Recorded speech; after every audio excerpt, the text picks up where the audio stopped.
kati kankwameko ekintu kimu amazima kati Sammy is a liability okitegeera nti eno akeerayo ku makya olugero n'abeera eri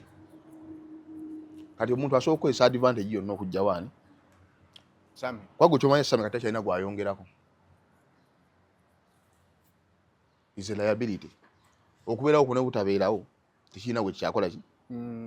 buli omu kati okimanyi nti buli akolera Sammy ekintu akola kwejjako kikuba tebagamba nti saakola newakutuukira bwoti mu office ogamba nti Sammy kamuwe ekyo kikole ki naye nti good faith nti ena wetubeere no mu opposition tebagenda kumuwa nti Sammy kati waffe n'aba gavumenti bakkiriza nti ddala abajoyininze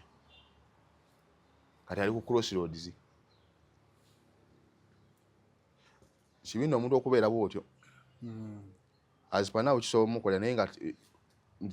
kkiriza nti takyalina kaliya takyaliwo kali ayinza okumaliza nga asinkanya asibaaga kuba kati wetugenda wano tebalina byebakweguyako nti wasoma nnyo okitegeera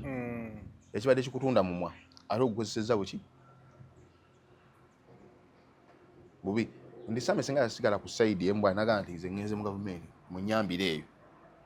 kyandikoze amakulu nasigala nompozi wange nti bannaye nze ndi wammwe nsiwagira gavumenti mwe mulina okukola ki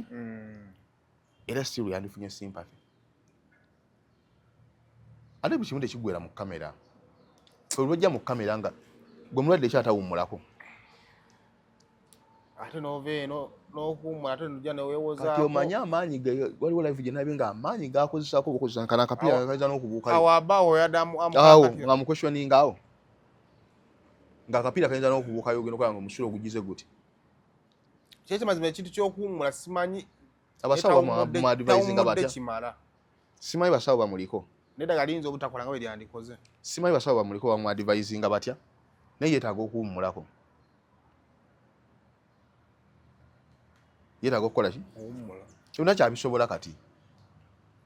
ate kati bagenda kumuvuma abo babaho ogenda bawulira